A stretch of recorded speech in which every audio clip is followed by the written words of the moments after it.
Good day, YouTube, and welcome to another episode of the Albino Rhino Beer Review. Today we have the Rhino, and we're looking at a beer. Today's beer is right here in my hand.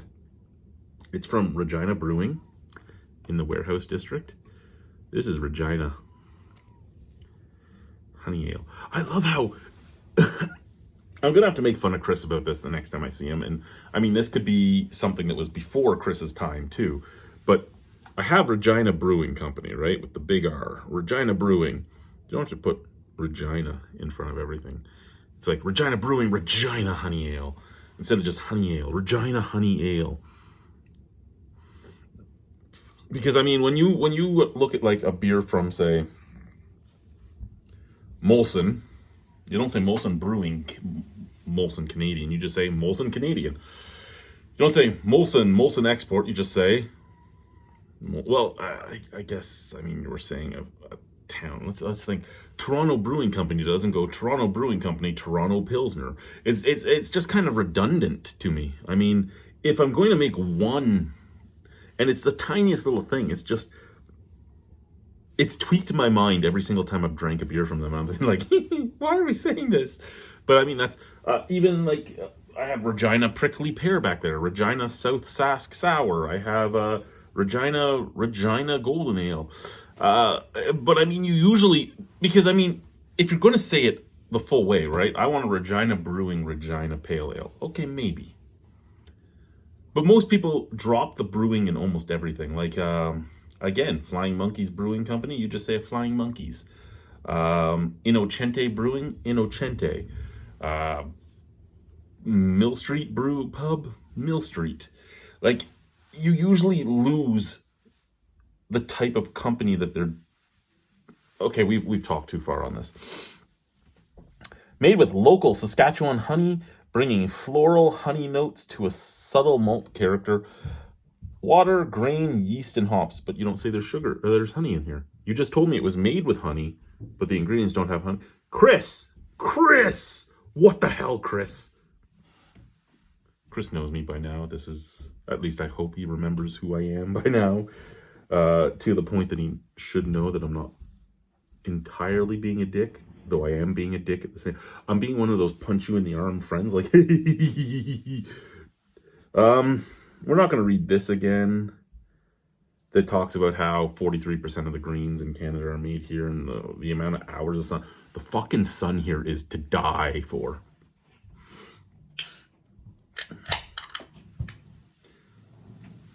Okay.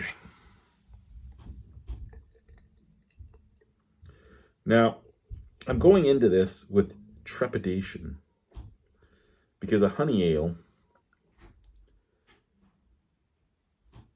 is probably one of my least favorite beer styles.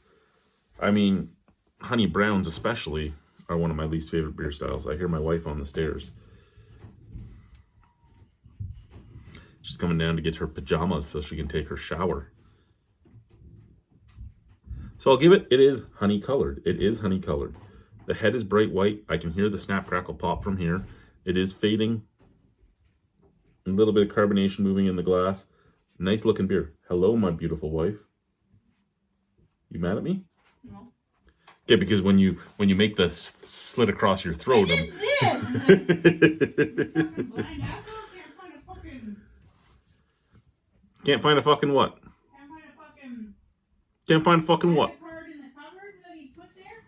Sniff it from the can.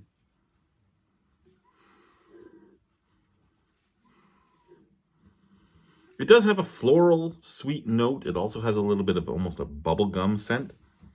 Almost like, O-Peachy hockey cards bubblegum. You know, the super hard stuff that would break your teeth and everything. That. So, sniff it out of the glass now that we've made fun of Chris for like 5 minutes.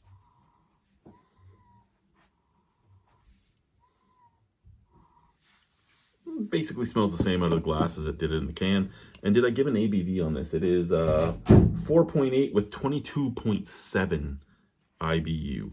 So to the other Chris that likes to make fun of people that are talking about, hi, you're watching me. I'd hope so. I like when you watch me. Alright, put the beer reviews. I'm going for a shower. I'm gonna be thinking about you in that shower while I do my reviews. Ooh. I thought you were going for a shower. I am. I need my sandals. Because I can't walk barefoot because your wife's a fucking cripple. My fucking ankle's messed up. Don't get married. This is what you have to deal with. Shut up. Or if you get married to a much younger model, and then you don't have to worry about this for a long time. Is that equipment down there really expensive, Chad? Which equipment? The equipment you're working with? Because I'm about to throw my shoe across the room. Yes, it is expensive. Gotta print off the Easter survey. Okay, bye. Have a shower. Cheers. Hey, Chad. Shut up.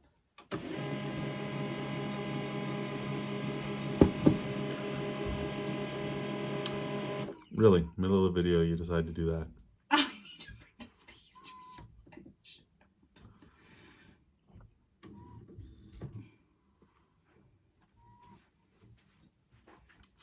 I love my wife. I really, really, really do. There you go. All right, little ghost upstairs. I'm coming out. I'm going for a shower. Still a little bready, a little biscuity in the background. I know Jay Knows Best hates that, but that's what it is. It's like chewing on like a crusty bun in the back end. It dries the back of the palate. It leaves a yeasty, bready, crummy, crusty type of flavor. Forefront, a little sweet, little tiny bit of dirty hoppiness, and there is like an almost clover honey like sweetness, like a floral honey sweetness. I think it's just honey in my beers. I don't mind drinking mead. I don't mind putting honey in my tea or my coffee, but I don't seem to be a fan of honey in beer. I mean, I'm trying to think of the last honey beer I had where I was like, that's a really good beer, and I can't really think of one. I think as I'm growing older, the idea of honey in my beer just turns me off to the point that I just don't care. And there's no brewing faults in this. Chris has done a good job. It's well balanced. It's, as much as I'm making fun of little nitpicking things here, it's well balanced. It is a nice beer. I think I have no care for a honey beer. Like,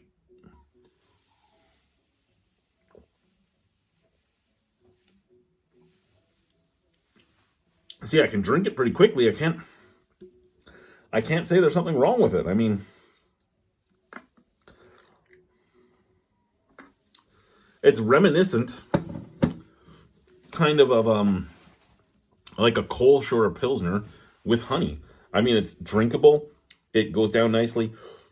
Now, could this also be another style of beer that suffers from the fact that I like to drink my beer room temperature? I drink it the more European way than most people in North America do.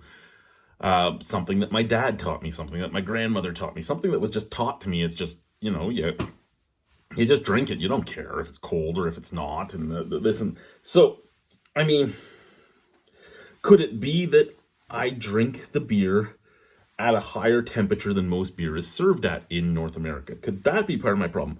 I don't know. I don't have another one of these where I could pull it out of the fridge cold and be like, hey, look at that. It's because I'm drinking it warm. Really, all in all, it's an average beer. And it has its place.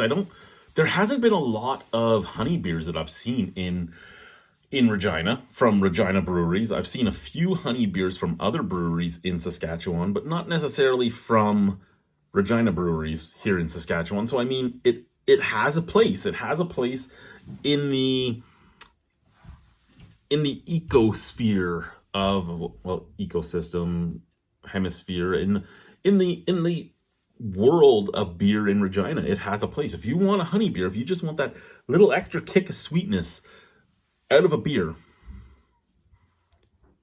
this has it. Even though, I mean, it doesn't say there's any honey in it, because I mean, you read the ingredients and there's water, grain, yeast, and hops. But I mean, if you read up here, it says it's made with. Okay, I'm done being an ass. In the ecosystem of beer in Regina, I think it has a place. I think there is a good section or cross section of drinkers that would really enjoy this. I just, for me, think it's just meh at best. And I mean, that's perfectly fair. There, again, I can't give this under a 5 even if I wanted to, because there's no brewing faults at all. It tastes the way it really should taste.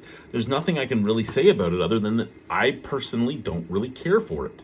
And that's perfectly okay. As long as you're willing to admit that it's your personal opinion and why it's your personal opinion, that's all that matters. As long as you can quantify why, that's all that matters. Because a lot of people are just like, I hate this. This is shit. Well, why? Because it's shit.